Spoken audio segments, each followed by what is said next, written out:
I still remember every detail of that night, as if each moment had burned itself into my memory, leaving a mark I would never be able to erase. The night he came home early.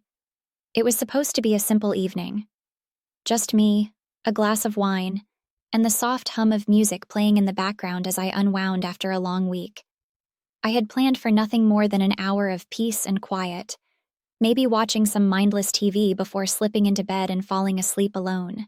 My husband was away on a business trip, and I'd grown used to these lonely nights. I didn't mind them, at least that's what I told myself. But that's not how things turned out. Because there I was, lying in bed, with someone I shouldn't have been, with my boss. It had started innocently enough, or at least that's what I kept telling myself. A little overtime, a few shared laughs over takeout boxes in the office late at night, a few too many friendly glances exchanged when no one else was looking. It was harmless, I thought. I convinced myself it was nothing, just a little harmless flirtation, a distraction from the monotony. But deep down, I knew better. There's a line everyone knows they shouldn't cross. And I'd danced on the edge of it for weeks, maybe months, savoring the thrill, feeling a rush of excitement I hadn't felt in a long time. At first, I told myself it was just fun. The way my boss looked at me, the way he leaned just a little too close when he spoke to me, the way his fingers brushed mine when he handed me a document. It didn't mean anything. Or so I thought. But it did. It meant something. Something dangerous, something forbidden. And the more I flirted with that line, the closer I came to crossing it, until eventually, that's exactly what I did. That night, when he offered to drive me home after work, I didn't hesitate. I didn't question it. It felt like the most natural thing in the world. I didn't even consider the consequences. I was wrapped up in the moment, in the attention, in the way his eyes lingered on me as we left the office together, as if he was seeing something in me that my husband hadn't seen in a long time. I let him in. I let him cross the threshold of my home, a place that was supposed to be sacred, a place that belonged to my husband and me. I let him sit with me on the couch, let him lean close as we laughed over shared stories, letting the glass of wine in my hand loosen my defenses, make me forget, just for a moment, that there was someone else I was supposed to be loyal to. Someone who trusted me, who loved me, who had given me everything. The first time he touched my hand, it was like a spark of electricity jolted through me. It was wrong, I knew that. Every cell in my body screamed that I should pull away. But I didn't. I just sat there, feeling his fingers brush against mine, feeling the heat rise in my cheeks, feeling the thrill of the forbidden. I'd been trapped in this life of routine, of being the perfect wife, the reliable partner, the woman who always did what was expected of her. But with him, I felt alive. I felt wanted. One touch led to another, and before I knew it, we were upstairs, in my bed. The guilt gnawed at me, a dull ache in the back of my mind that I tried to ignore, but it was buried under layers of thrill, danger, and a raw, magnetic pull I couldn't resist. I told myself it was just a moment of weakness, a lapse in judgment that would mean nothing in the morning. But even as I thought it, I knew it was a lie. This was a betrayal, a line that could never be uncrossed, a mistake that would haunt me forever. I never expected my husband to come home that night. I thought I had more time, more chances to hide my shame, to pretend this had never happened. But life has a way of catching you when you least expect it. When I heard the front door open, my heart stopped. I could feel every beat, loud and panicked, pounding against my ribcage like a trapped animal.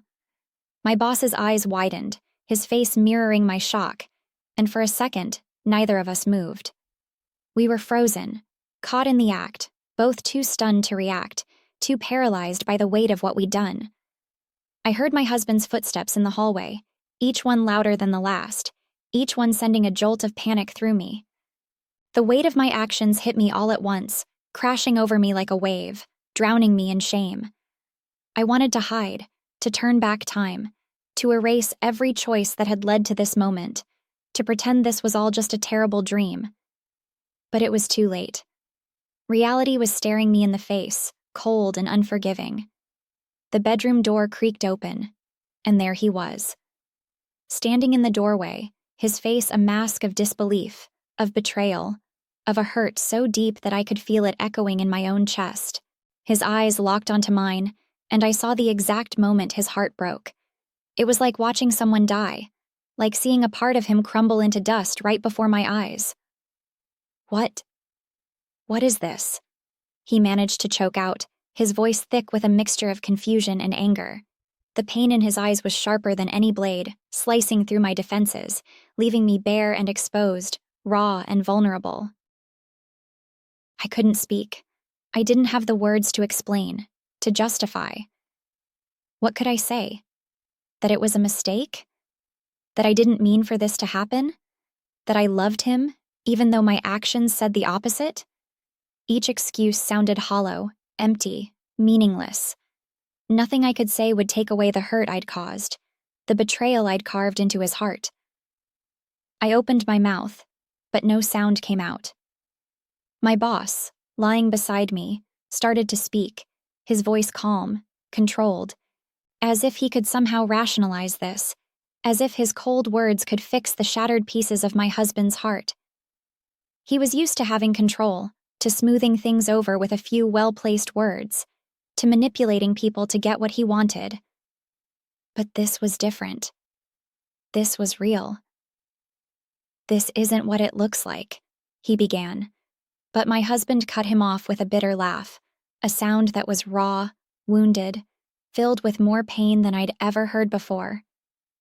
"Not what it looks like?" he repeated, his voice trembling. "I walk into my own bedroom, find my wife in bed with another man, and it's not what it looks like? What? Am I supposed to believe this is all a misunderstanding?" The anger in his words shook me to the core. I wanted to reach out to him, to touch him, to try and take away the hurt I'd caused, to somehow make him see that I was still the woman he loved, that I hadn't meant for any of this to happen. But I knew he wouldn't want me to. Not now. Maybe not ever. As he stood there, his face a mixture of anger and anguish, a terrifying thought crossed my mind. This was the end. Everything we'd built, everything we'd shared, was about to collapse, all because of one reckless, selfish decision.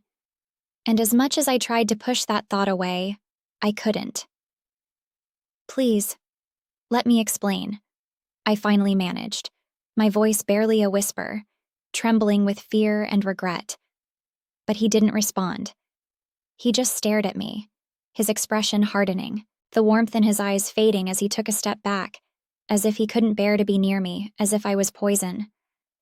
I could see him closing himself off, brick by brick, building a wall between us that I wasn't sure I could ever break down.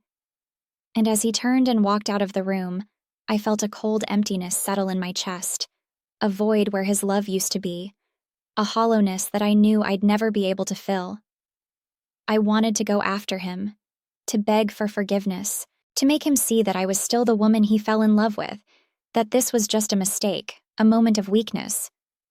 But I knew that wouldn't be enough. Not this time. Not after what he'd seen, what I'd done. I had destroyed something precious, something fragile, something that I could never repair. As the sound of his footsteps faded, I was left alone. The reality of my actions sinking in like a weight pressing down on my chest, making it hard to breathe. I had broken something beautiful, something that I couldn't put back together, no matter how hard I tried, no matter how many tears I shed, no matter how many apologies I whispered into the darkness. And in that silence, with my boss still lying beside me, looking at me with a mixture of pity and regret, I realized I had just lost the one person who had truly loved me. The gravity of what I'd done settled over me like a suffocating blanket, heavy and inescapable. I had betrayed the man who trusted me, who had given me his heart, his life, his everything. And for what? A fleeting thrill? A moment of excitement that had burned bright and fast, leaving nothing but ashes in its wake? I didn't know how to move forward, how to face the future without him. I didn't know if I would ever be able to forgive myself for what I'd done, if I would ever find peace in the aftermath of my own betrayal. As I sat there in the darkness, alone with my shame, I knew one thing for certain. I had made a choice, and that choice had cost me everything. And I would spend the rest of my life living with the consequences.